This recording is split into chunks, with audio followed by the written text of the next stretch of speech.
We begin with the breaking news that Catherine Connolly will be the next President of Ireland following the concession of her opponent, Heather Humphreys. Less than an hour ago, she admitted and offered Miss Connolly her congratulations. Despite the concession, counting is continuing and no official results have yet been declared. Tallies from count centres show that Catherine Connolly does have a strong lead.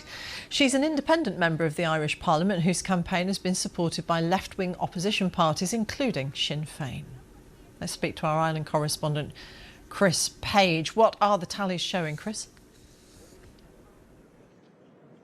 Yes, the tallies are showing that Catherine Connolly is on course to be the next President of Ireland, and very possibly she might win this presidential election by the largest margin ever. She is, as you say, Martine, a left-wing independent candidate, but she's backed by an alliance of the left-wing opposition parties in the Irish Parliament, the biggest of which is Sinn Féin. She's been ahead throughout the campaign in the opinion polls, and the tallies from count centres all over Ireland today have been showing consistently she's got a very strong lead over her opponent, Heather Humphreys, from the centre-right party, Fine Gael, which is one of the main parties in the coalition government here in Dublin. So the final result will be declared here at Dublin Castle in a few hours' time, but Heather Humphreys has conceded defeat, saying she's congratulating Catherine Connolly on becoming the next President of Ireland, saying she wishes her all the very, very best. Just in the last few minutes, we've actually had just the first official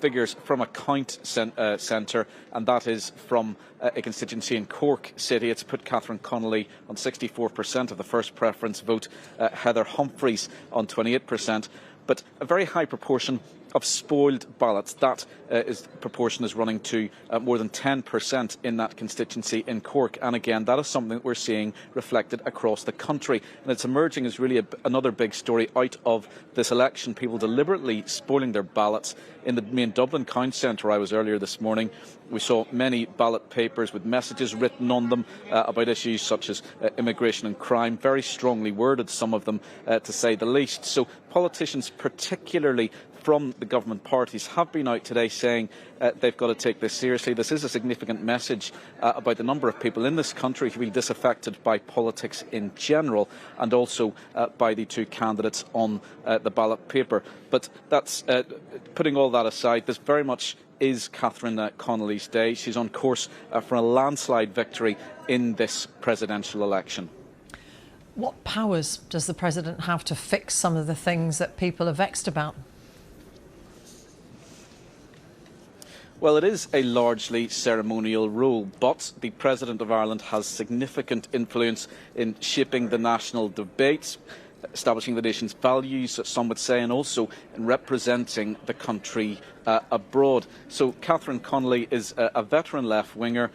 She has spoken out on foreign affairs throughout her career and during this campaign. She's criticised the US and the UK for their stance on the Middle East. She has criticised other European countries for increasing their defence spending, and that's something that's drawn criticism from her opponents. But Catherine Connolly's campaign very much have presented her as the anti-establishment candidate against the establishment candidate, as they say it, Heather Humphreys, from a party that's been in government here for the best part of 15 years now. And Catherine Connolly, her main line of attack on Heather Humphreys is that the Dublin governments repeatedly over the last decade and a half haven't resolved a crisis in housing that has seen many people priced out of the housing market, and they also haven't given people a rising standard of living, even though the economy on paper has been doing well. So Catherine Connolly, I think, may not be quite as outspoken once she's president as she was whenever she was a backbencher in the Irish Parliament, but nonetheless we've got a very interesting counterweight going on here between the parties in government and the politician who will be taking up residence in the President's mansion called Arasanu Tyrone.